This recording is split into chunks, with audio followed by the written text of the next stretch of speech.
ये कबीर जी की कथा है, समझने का प्रयत्न कीजिए। हम वही बताएंगे जो इसमें लिखा है। ये कबीर बीजक है। कबीर बीजक में कबीर का जन्म, कबीर की माता कौन थी? कबीर की माता एक विधवा थी। हम कबीर बीजक से बता रहे हैं, जानने का कोशिश करें। हम बता रहे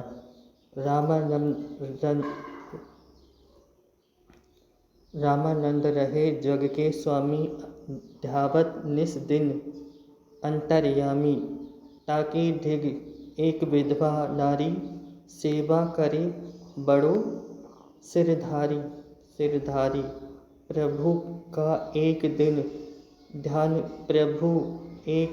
ध्यान लगायो, विधवा तकी तिके ढिग आई। प्रभु कियो वरदान,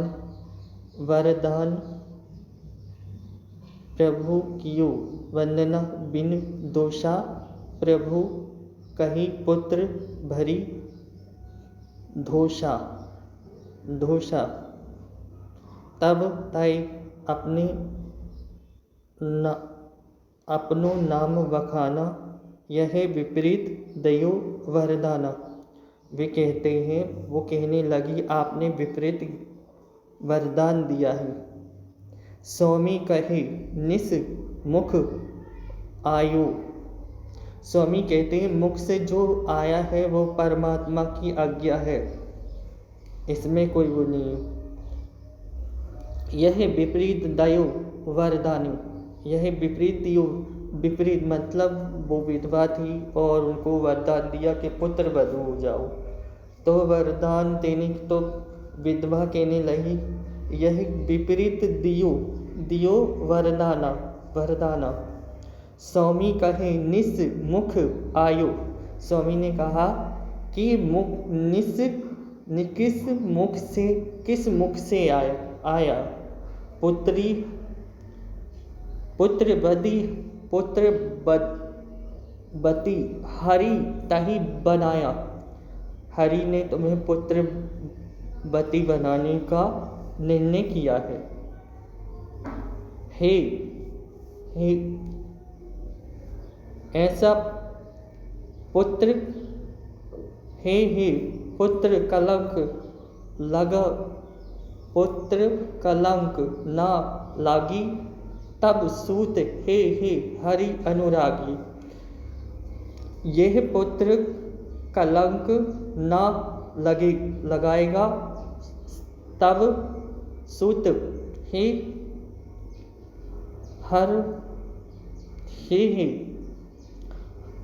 हरि अनुरागी होगा।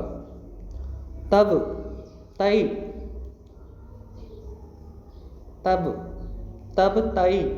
कर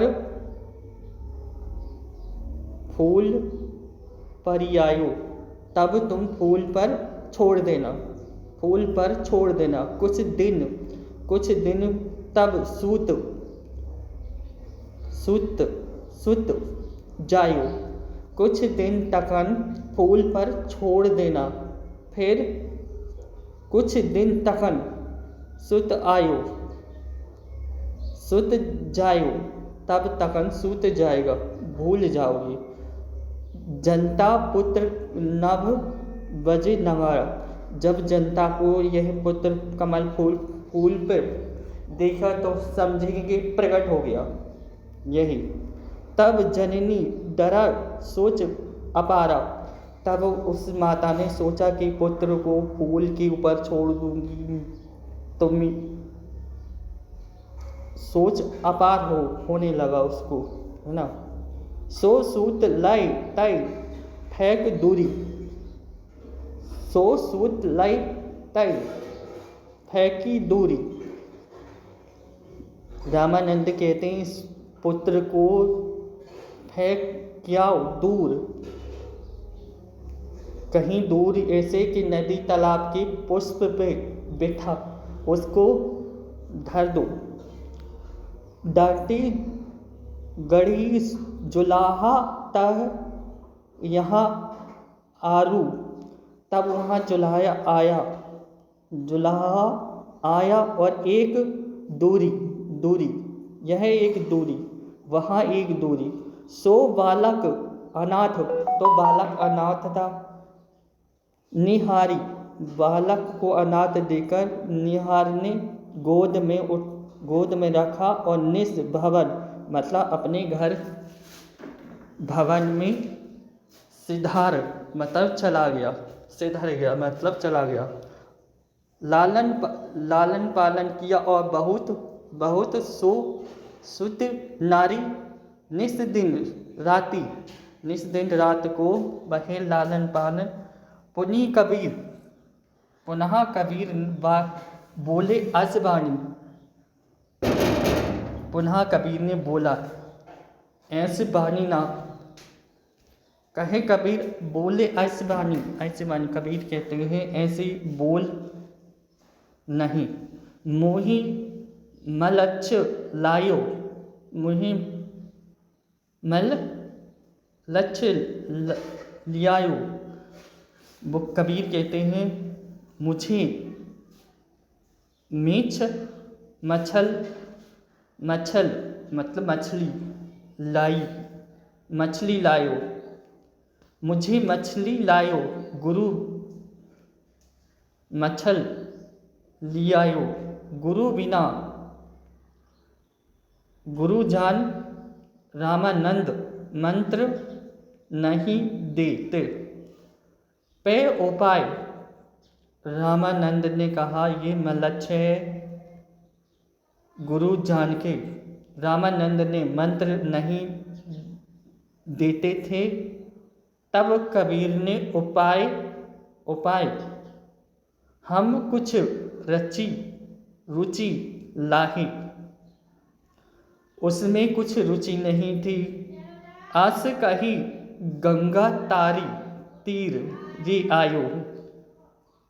जब उसने देखा कि ऐसे तो नाम दीक्षा नहीं देंगे, तो वह गंगा के किनारे घाट पे आया और सीढ़ियों पर मतलब लेट गया, जैसे कि तैर निज वेश छुपायो, शीश छुपाया और तैर शीश छुपा लिया। मंजन हित रामानंद आयो, रामानंद उस तट पर आया। देखी अंगूठे में निज चरण पचाया, चरण में देखा रोया। वह जैसे चरण उसके बक्ष में पड़ गए, मतलब उसके ऊपर पड़ गए, तो वो रोने लगा, रोते रोने लगा। उठाए तब उसने यह तुरंत कबीर को रामानंद ने कहा अति मधुरा अति धीरा, धीर दिलाया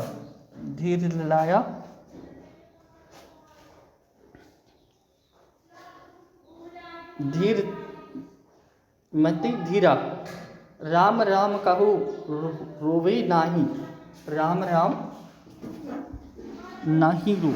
कभी रामानंद कहने लगे राम राम राम राम मत रो, नहीं रोना। गुनहु कबीर मंत्र सो कहाई।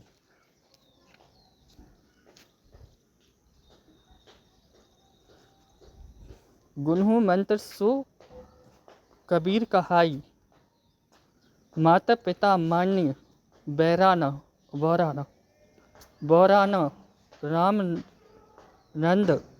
रामनंद ही वचन बखाना।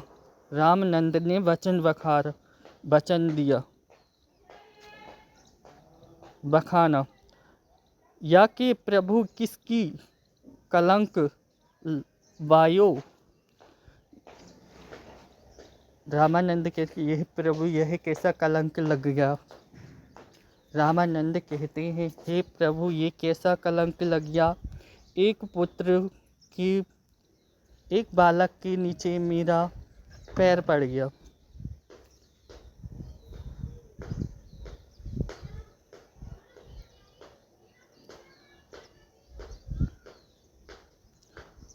राम कहत सब कोई काजा भूल, राम कहत सब, राम कहता है सब काज भूल जाओ। कबीर रामानंद कबीर को बुलाया और कबीर को बुलाया तब बीच में पर्दा बंधाया बंधाया बंधाया पर्दा बंधाया। कहो मंत्र ताको कब दीना, मैंने तुम्हें कब मंत्र दीना। रामानंद कहते हैं मैंने तुम्हें कब मंत्र दिया। तुम तो नदी के किनारे घाट पे लेटे थे, मेरा चरण तुम्हारे पास तुम्हारे वक्ष में पड़ा और तुमने वही मंत्र स्वीकार किया गुरु दक्षिणा के कारण। तब बीच ताको कब मंत्र कब दीन्हो, कहो कबीर जानो विधि कानू। कबीर से कहते हैं कहो कबीर जान विधि, कैसा जान विधि कैसे। अगम नाम सब शास्त्र सारा। अगम नाम, जो अगम नाम है वो शास्त्र सारा है। और वर तानी मोही कियो उपचारा, वर मतलब वरदान, मुहि किया उपचारा। रामानंद ने जब गंगा नदी किनारे जा रहे थे, उन आधी रात में वो गंगा स्नान करने के लिए, तब एक बालक नीचे पड़ गया था और देखा तो वो कबीर था। तो कबीर रामानंद कहने लगे ये कैसा पाप हो गया मुझसे, राम राम। तो ऐसे कह के उसने नाम दीक्षा कबीर को मिली। देखो, सुरत राम नाम में मोही लागी। सुरत का मतलब है आत्मा। आत्मा से राम की नाम सुरत राम नाम की माही लागी। सुरत मतलब परमात्मा का जो निराकार ब्रह्म है, जो सुरत है। सुरत मतलब आत्मा होती है, सुरत का मतलब होता है आत्मा जो परमात्मा की आत्मा होती है उसी में लगाते। कहो गृह काज कराही बड़ भागी। कहो कुछ गृह काज कर ही बड़ी भागी, जो बड़ा भाग होता है वही। लाके किन्ना पट जाई, बजे जो मांगे ताही डराई। जो मांगे ताही देतर तराई।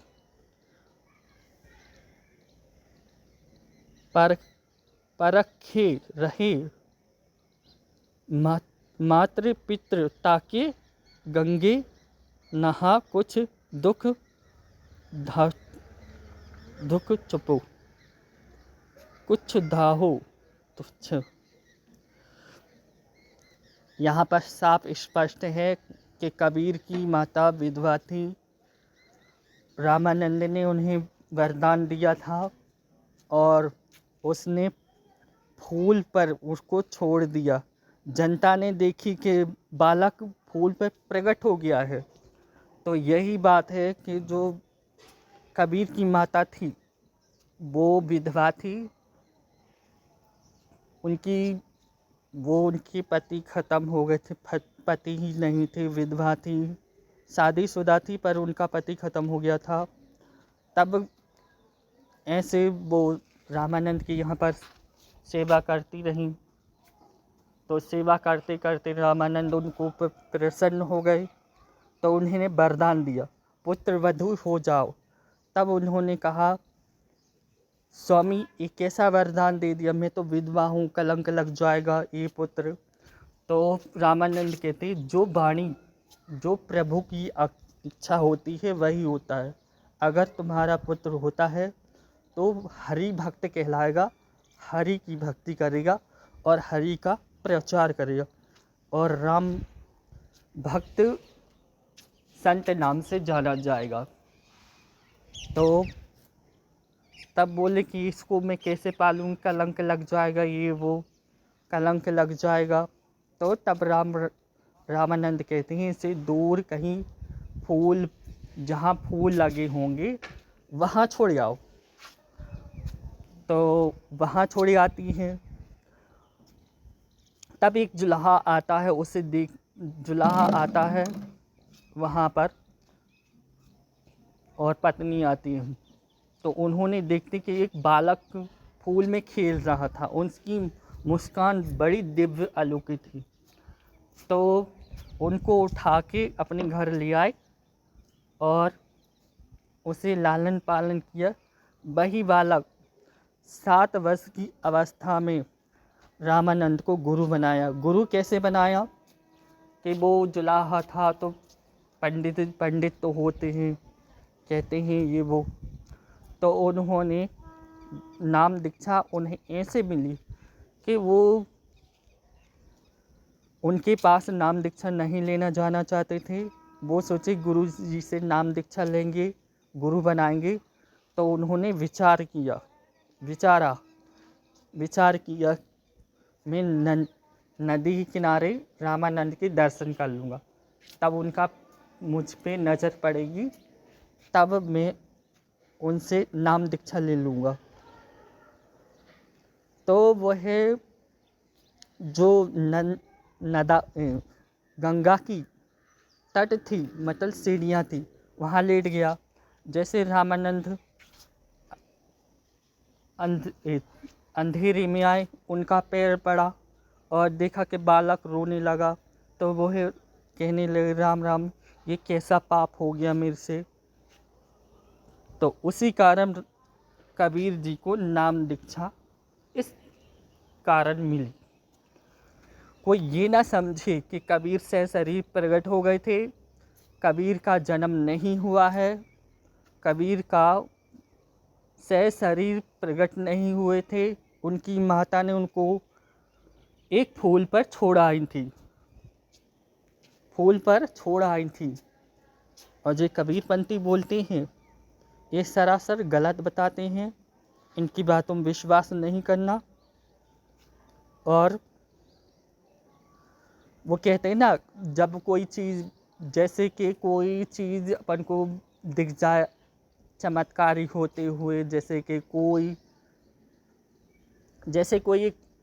ऐसी चीज़ मिल जाए चमत्कारी, और उसी को देख के इंसान प्रचार करने लगते हैं। चमत्कार तब होता है भाई जब चमत्कार करने का योग होता है। वो श्री हरि का वरदान था, और श्री हरि जो उनके, देखो रामानंद को भगवान राम का वरदान था। वो तपस्या करते थे, ध्यान लगाते थे।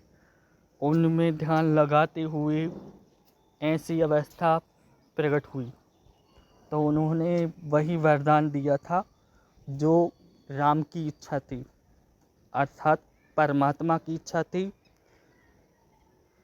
तो इसमें कोई भेद नहीं है। और जो ये कहते हैं कि कबीर से शरीर लहर तारक कमल में प्रकट हो गए थे, तो ये गलत बात है, बेबुनियाद है। बात तो ये है कि उन्हें